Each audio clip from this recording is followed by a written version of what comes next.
If you must fly across the world but can take stops on cities along the way, I would highly recommend you do so. It is better for your sanity and perhaps even for your wallet. I needed to fly to Singapore from Calgary a few days ago, but did not want to take the fastest way, which was the 16-hour flight from Vancouver to Singapore. There's just too much CO2 in the plane that accumulates for it to be good for you.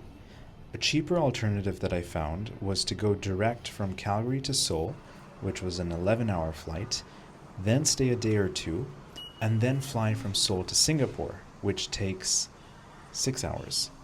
That was much more relaxed, less stressful, and in my case, the hotel and flight combo turned out to actually be cheaper than the direct flights from Calgary to Vancouver and then to Singapore. I stayed in the city by the airport called Incheon and then took a train into Seoul for a Saturday where I walked around and checked things out. The footage of that trip is what you're looking at right now. Korea was hot but wicked humid, which made it feel even hotter. When I took off my shirt at the end of the day, it was not only wet, but it also had salt deposits on the back from past sweat that had evaporated earlier in the day. One thing that surprised me was how loud the trees in Korea were. They'd almost be screaming as you passed them.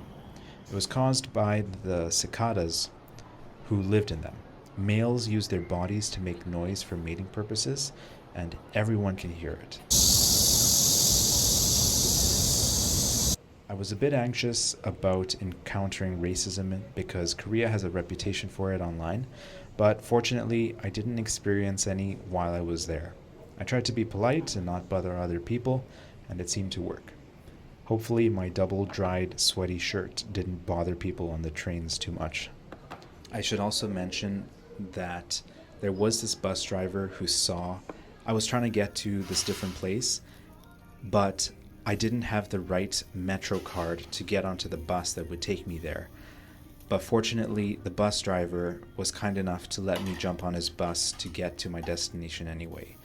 So there are random acts of kindness that Koreans will do for foreigners, it seems. And I'm grateful for that bus driver. Overall, the food was great, the people were kind and helpful, and the streets were clean. I would recommend visiting.